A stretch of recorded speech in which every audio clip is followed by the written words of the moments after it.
Animals are really a double-edged sword, because whilst they can cause so much damage in our landscapes if they're mismanaged, they're also the quickest way to regenerate landscapes and produce a valuable product. And this year our grazing planning is quite different, as we have access to a lot more land and we have a lot more animals.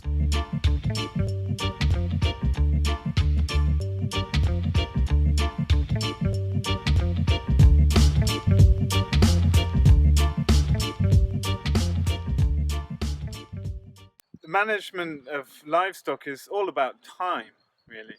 Animals are generally moving to find fresh forage and keep hygienic.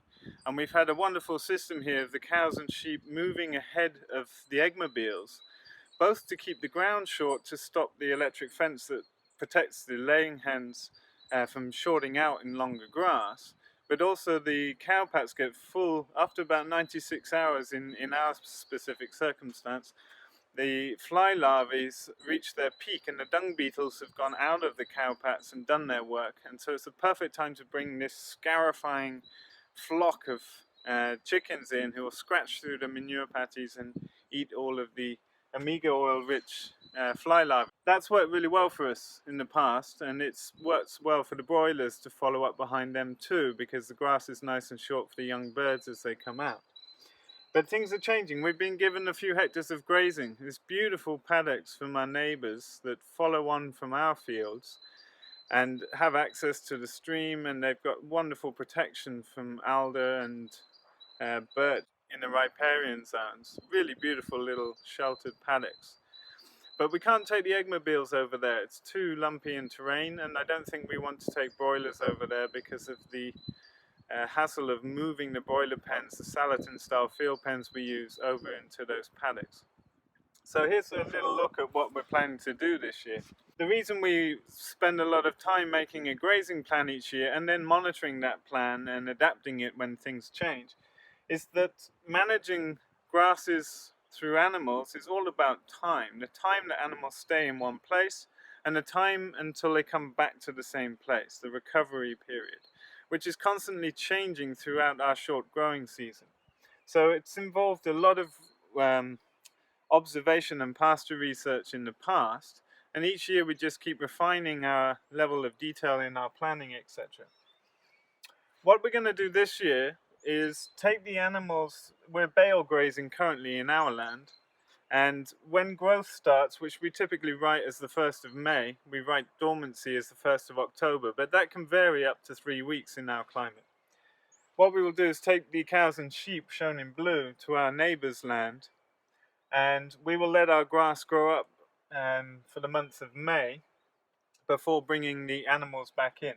Now, our laying hens and our broilers will all be on our land, and in a couple of weeks all of the laying hens come to the farm and they'll be straight into top field, which is our driest field. So this spring, in the spring it's usually quite wet, so it's good for us to bring them into the driest field first so that they don't mess the ground up before the grass has really started growing. Part of what you're doing with the grazing plan is working out how much forage you'll expect to have, how much you have, and refining your plan so that you can know how many animals you can feed off a certain area in a given time of the year. In our farm we buy in hay for winter feed. We did make some hay last year, but we bought the majority in. And that's a strategy we appreciate as a small farm, because we don't have to look after expensive haymaking equipment, which wouldn't be much economic sense on a small farm like ours. And it's basically an imported nutrient. All of that manure is then put back onto our land, so it's just constantly building fertility. What we want to do then is quickly move around the land with the birds in the beginning, and we'll be grazing quite quickly through the neighbour's land because the grass will be growing fast at that point, and it's good. When the grass is growing fast, it's good to move animals fast, and as a rule of thumb, when the grass is growing slow, you move the animals slower. And the reason you do that is it increases the recovery time throughout all of the different paddocks. Come June and July is when our interns are here, and we'll have all the animals on our farm. We're actually going to go twice over our land, a long pass and a short pass. And that's primarily to keep everything centered when people are here, so we can keep an eye on things. But more importantly, It's to make sure we keep the grasses down at a sensible level that the eggmobiles and the broilers still can work for us. If the grass gets too out of control, then we'll have problems. I've even seen people having to cut the grass to put up the electric fence around eggmobiles, and to do that every day is crazy business in my mind. We're then going to leave our farm with the cows and sheep in about the 1st of August and stockpile the whole farm. We'll obviously still be running batch 4 and batch 5 and 6 of our broilers, and the eggmobiles will be out until mid-October or so. So we'll be using the land still. It's hard to factor the chickens in because they do take, the layers take maybe 30-40% of their diet from the pasture, both from insects and greens and forbs. But the broilers take some, but not a lot. But they do leave a lot of manure, and the ground needs to recover before we can graze it. So we have to work all these different factors in together, and it's a little bit complex, but we're building up more and more experience each year with how to do that. This year we're raising 4,000 pastured broilers, 800 laying hens, and we'll probably have about 50 sheep and 5 cows and a couple of calves this year. So it's quite a lot on a very small space. It's quite intensive, but we're just trying to rotate everything through without ever overgrazing any of the grasses and allowing long recovery times. So this period in June, July, for example, we always come into the fields at the top of the field, and that's because the eggmobiles need gravity to help them move down. They're kind of on the edge of what an ATV can pull. And so we always come in at the top and leave at the bottom for every single field. And we know how big to make the nets. Because our fields are divided up by tree lanes, we have a pattern of how the fences go in each of the fields. And they're ranging from 9 to 12 meters wide, times however long fits in the multiples of nets that we're using. So we know how long the layers can take in each field at a maximum time. And we know how much space it takes to raise each batch of broilers. So we plan the different broiler batches in to make sure they're not crossing over on the same land again. And that's to do with the nitrogen loading and making sure we comply to regulations, etc. And so you see, when we first come into our what we call top field here, we'll come back into it in July. But the recovery period will be from the beginning to the beginning. So we have nearly 45 days recovery, and that's at the quickest time of year. Recovery here takes typically 20 to 45 days, depends on the time of year, obviously, and the weather conditions. It's a lot more complexities to this, like the grass is growing exponentially at the start of the season. And the nutrition levels change throughout the year too. So it's not just about the volume of forage, it's about the quality of the forage. In the past, we've always tried to prolong vegetative growth.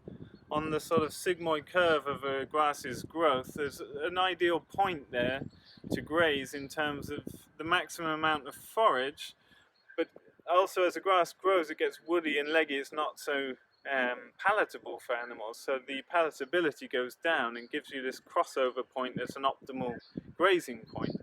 And we've done really well managing our grasses to not ever overgraze them and to keep them vegetative late into the year, into sort of October time when dormancy kicks in.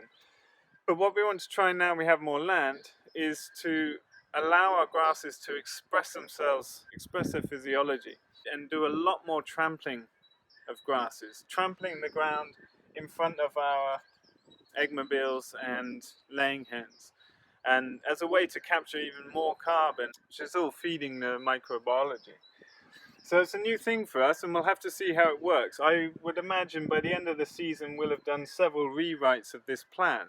And the plan is, set to give you a clear, organized way of how you're going to approach something, but then it's the monitoring and the adapting of the plan that's really critical. So this is something what I would expect to change multiple times throughout the year.